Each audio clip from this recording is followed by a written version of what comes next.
Magandang araw po mga kaibigan. Ako po si Ninas and welcome back to my YouTube channel. Today is August 24. So tama ba? Ito is August 24. And then ito yung part na sinasabi ko for my my previous video na katanungan ko isa sa mga friends ko dito sa Bigo na nagiging karelasyon ko. Tama ba yun? Ayun.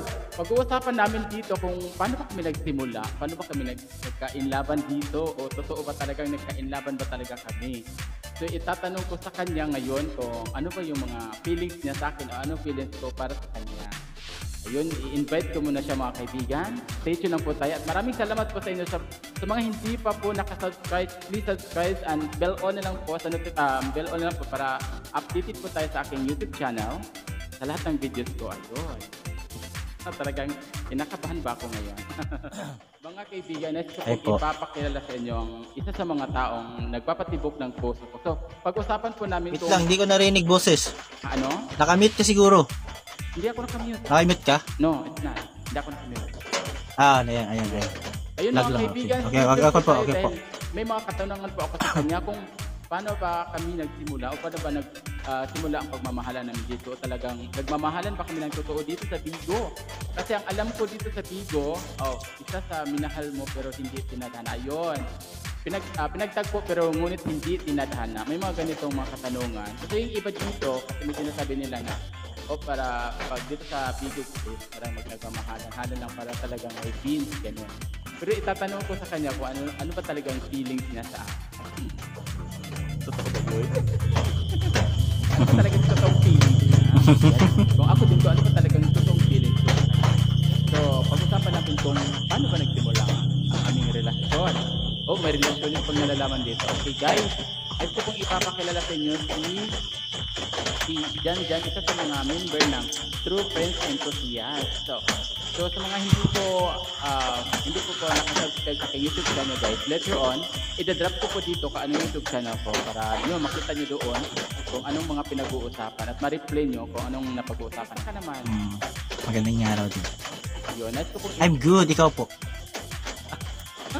Ayun, may tanong kasi si dito, may nagko-comment kasi isa sa mga kaibigan ko dito si Nibor. Yun, tatanong niya kung totoo ba talagang mahal ka niya galing sa kanya. Tama ba yan? Totoo mo talaga mahal ka niya. Ayun. Tama ba yung mga katanong? Hindi ko intindihan ang tanong niya eh. Totoo ba talagang mahal ka niya galing sa kanya? Ayun. Mong totoo ba talaga? Yung tatanungin ko siya dito guys, live dito sa Bigo. Mga kaibigan, would like to say hello everyone. So, ulit dito. Sige, unahin muna natin si Libor, isa sa mga kaibigan ko na magtatanong kung anong itatanong na isasampak natin sa kanya kay Jan. Then ako, humanda ka talaga sa mga katanungan natin dito ngayong gabi. Teacher po tayo mga kaibigan. So, Jan, kumusta ka na po? I'm good, ikaw. Kumusta ka na? Mabuti naman ako. Okay naman po ako. Okay naman ako. So far, today is a great day and yun, I'm having a good day today. So wala namang aberya sa nangyari ngayong araw na to. So masaya lang ako ngayong araw na to.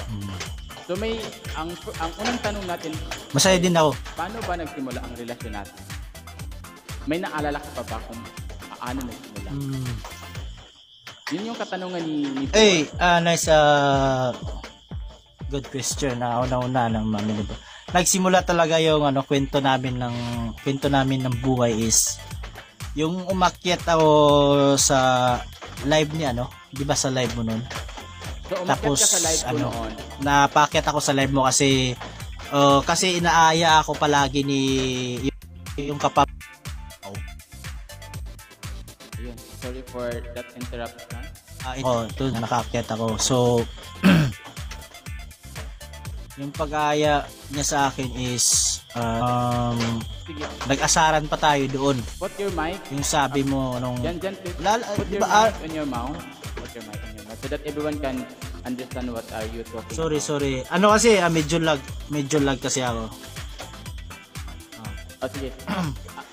Kasi una-una talaga is wala pa kaming doon.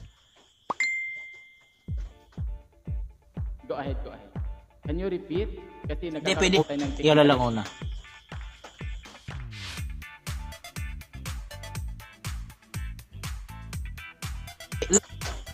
Lag ako, lag. Oh, yeah.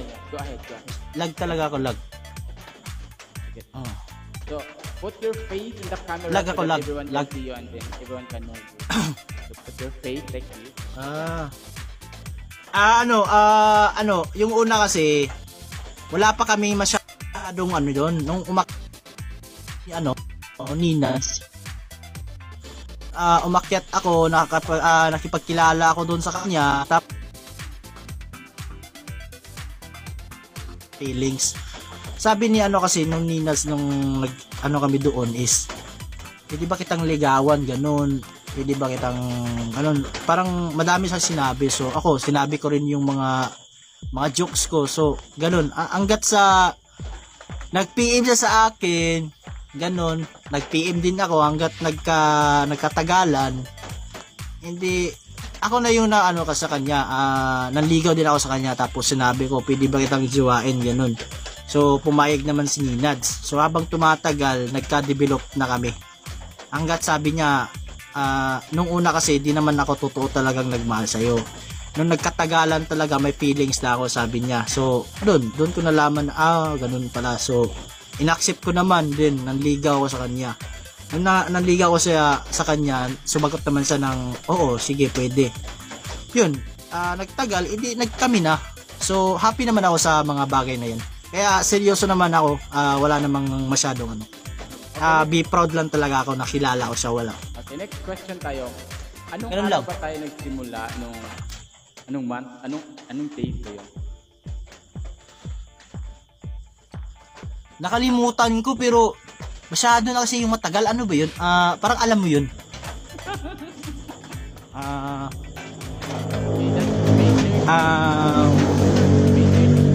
Oo. Tama ba? Masyado na yung matagal, pero at least nagtagal tayo. Oh, yun. Only in Bigo lang talaga. Kala ko hindi ko makikita sa Bigo yung true love ko, kaya nakita ko na. Ang happy ko talaga. Paano is andito ka palagi is Ayun. ang matatawag ko doon is blessed naman ako kahit paano. So, paano ba Nandito ka sa akin, ganun. Ganda ng isang katulad ko. Kasi di ba minsan nabubuli tayo ng mga kakikilala natin o sa mga hindi pa natin kilala na. Kasi karamihan di ba yung inisip natin, pipirahan ka lang ganito. Actually, alam ko naman love, niligawan ko lang kasi sulit siyang magmahal kahit sa Bigo lang, kahit LDR kami, pero nararamdaman ko yung pagmamahal niya. Kahit yung tipong malayo siya, pero ramdam ko yung pagmamahal, yung tipong feel niya talaga na importante ako, ganun, nagagalit siya. So sabi ko, uy, may care to sa akin kasi nagagalit siya, nagsiselos siya. So ganun, sabi ko, uy, napaka-bless ko naman kasi kahit papano may nagsiselos sa akin, ganun. So yun talaga guys, yung gusto ko sa mga tao, yung tipong totoo talaga. Pag sinabing mahal ka talaga. Alam niyo naman yan, pag talagang pagmahal mo yung isang tao, mararamdaman mo talaga kung ano talagang sasabihin ng puso. Kaya proud ako na nakilala ko siya dito sa Bigo. And then hindi ko naman di naman deserve. May sinasabi Deserve si, kong mahalin siya, deserve ko talaga. Yun. Ay, sabi niya, congratulations sa inyong Isalute you, mga sulit talaga. Yun. Isa talaga sa mga nakawit. Kahit sa Bigo. Alam niyo ba guys, kahit papano, Go ahead. alam niyo ba guys, kahit papano, wala yan sa itsura, wala yan sa kalaki or sa ganda. Ano ka man, bakla ka man, tomboy, babae, lalaki. Pag sundan mo lang yung puso mo, pag alam mong mahal mo siya, kahit hindi mo tinitignan yung karakter niya, pag alam mong mahal mo. Wag mo nang ibig sabihin mahal mo lang siya kasi maganda siya. Mahal mo siya talaga kasi masasabi mong mahal mo kasi mahal mo talaga. Hindi mo matatawag na mahal mo kasi mayaman, may pera, maganda, masarap, ganun.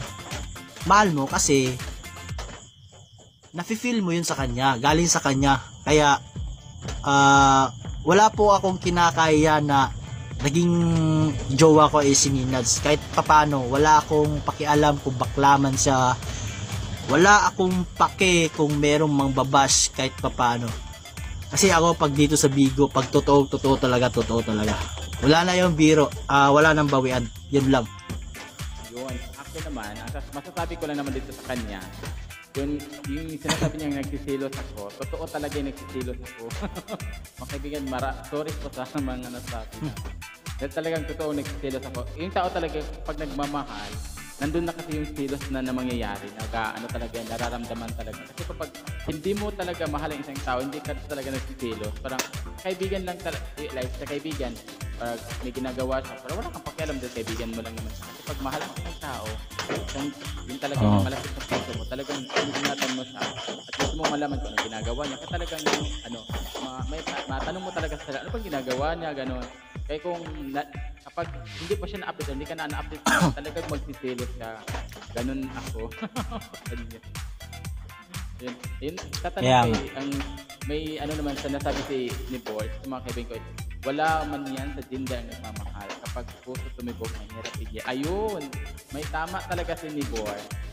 Nibor is also kaya nga. Isa sa mga member po ng CFP. Ayun. Alam niyo ba guys, as by masarap talaga magmahal yung mga bakla kumpara sa di ko masasabi di naman lahat, not all naman, pero masasabi ko masarap talaga magmahal yung bakla. Ganun lang. Ayun, grabe. Cuteness ay cuteness. Naman ako dito. Hindi ba ka bumuhos? Kasi alam niyo guys, kasi ang bakla is sila yung caring sila Ayun. Ay kung Hi Paul, thank you. Aalagaan ka talaga. So go ahead. Parang sila. Mas worth it talaga sila. This is mahalin. Ganun. My next question is, dahil ito naman ay content natin para sa YouTube channel, no? So my next question is parang dati pa ay nabigo ka din ba previous mga pagmamahalan dati? Nabigo ka rin ba o sino ba yung dati mga lovers mo noon ba? So mga kaibigan, hanggang dito na lang po tayo sa aking katanungan sa kanya. So siya po ay isa sa mga lover ko dito sa Bigo mo. Yes. Napaflatter po talaga ako kung ano siya nagsasabi niya. At yun, ipapasalamat po ako sa kanya dahil pinakita din niya kung anong kahalagahan po sa kanya. So yun yung mahalaga sa atin na talagang napakita din niya mga yun ang napaka-importante sa lahat ng mga alam ko naman mahal ko to alam niyo ba guys, mahal ko talaga to kahit papaano. Mahal ko to. Maraming salamat dahil pinapahalagan mo o anong pagmamahal ko sa iyo. Yun yung mahalaga din talaga. Yun. Sana hindi ka magbago. At kaya masasabi ko talagang loves na mahal kita. Kaya ingatan mo sarili mo. Be thankful na kung anong meron ka is magpasalamat ka palagi. Mag-ingat ka. I love you. Mag-ingat ka din. Lahat tayo mag-iingat. Kaya nga. Na-wife na talaga, wifey. Ayun, mga kaibigan, hanggang dito na lang man po tayo dahil sa susunod na katanungan po tayo, iba naman itatanong ko sa kanya. At yun, yung mga kaibigan naman niya at mga manager niya dito sa Bigo at sa lahat ng mga connection niya dito sa Bigo. So this video guys, hanggang dito na lang po muna tayo. Maraming salamat po at sa lahat po na hindi nakasubscribe sa akin, please subscribe guys. At bell all na lang po din sa mga hindi pa po nakabelo para updated po tayo sa my next video. Okay, maraming salamat po sa inyo and mabuhay and God bless po sa inyong lahat.